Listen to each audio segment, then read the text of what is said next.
భారతీయుడు ఛానల్ కి స్వాగతం. జై శ్రీరామ్, హర్ హర్ మహాదేవ్. చంద్రబాబు నాయుడు గారు ఢిల్లీకి అర్జెంటుగా వెళ్ళనున్నారు.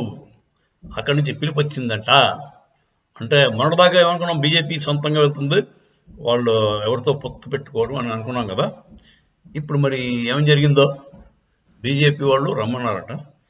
కానీ బీజేపీ వాళ్ళు బాబు గారిని ఒకసారి, పవన్ కళ్యాణ్ వేరేగా రమ్మనిపించారు. అంటే దీనివల్ల కొంచెం అనుమానాలు వస్తున్నాయి. అంటే ఫస్ట్ బాబుతో మాట్లాడతాం, మాకు 25కి 12, 14 ఎంపీ సీట్లు, లేదా 10 కనీసం ఎంపీ సీట్లు, ఎమ్మెల్యే సీట్లు కింద మాట 15 అంత ఇచ్చారు. ఈ మాట 20, 30, 40, లేదా పవన్ కళ్యాణ్ బీజేపీ కలిపి 50 అలా ఏదో అడగబోతున్నారు.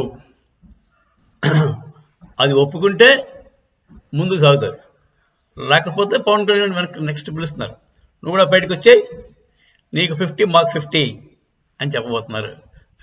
నా బాగుండి బాబు, మీరే ఐఎమ్ జస్ట్ గెసింగ్. ఈ అంటే జనరల్గా వాళ్ళిద్దరినీ వేరే వేరే పిలవడానికి కారణం ఇది అయిండొచ్చు అని నా ఉద్దేశం. ఫస్ట్ బాబు గారితో మాట్లాడతారు, ఆయన ఒప్పుకున్నాడా సరే సరే, లేదంటే పవన్ కళ్యాణ్ తోటి భేటీ అవుతారు. అవి నీకు చీఫ్ మినిస్టర్ ఇప్పిస్తాం, 50% ఎమ్మెల్యే సీట్స్ ఇస్తాం, లేదా 70% ఎమ్మెల్యే సీట్ కార్డు తీసుకో, ఎంపీ సీట్లు మాత్రం మాకు వదిలి ఆల్మోస్ట్ 25కి 20 ఎంతో మాకు ఇచ్చి, అలా అని అన్న బేరం పెట్టుకోవచ్చు. అంటే ఇద్దరికి అడ్వాంటేజ్, పవన్ కళ్యాణ్కి మంచి అడ్వాంటేజ్. అంటే అతను chance of becoming chief minister కూడా వస్తుంది.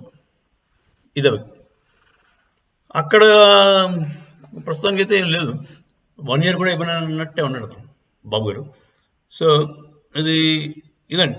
కాకపోతే ముగ్గురు ట్రయాంగులర్ పోటీ అయినప్పుడు గెలుపుకి ఆస్కారం కొంచెం తక్కువే, అన్లెస్ పవన్ కళ్యాణ్ ఒక కాపు సామాజిక వర్గం గట్టిగా ఆయన వేసి ఆయన నమ్మి ముందుకెళ్తే తప్ప.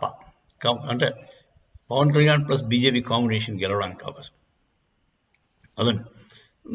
బీజేపీ అదే పవన్ కళ్యాణ్ జనసేన ప్లస్ తెలుగుదేశం కాంబినేషన్లో చిన్న చిన్న ప్రాబ్లమ్స్ ఉన్నాయండి, చాలా పెద్ద పెద్ద ప్రాబ్లమ్స్ ఉన్నాయి.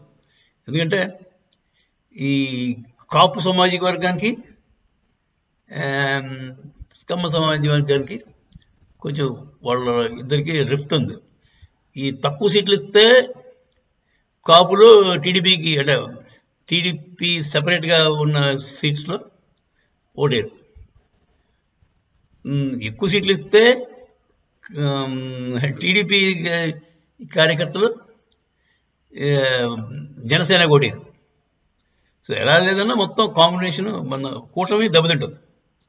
కూటమి అయితే 2 రకాలుగాను, ఎక్కువ ఇచ్చిన ఇబ్బందే, తక్కువ ఇచ్చిన ఇబ్బందే.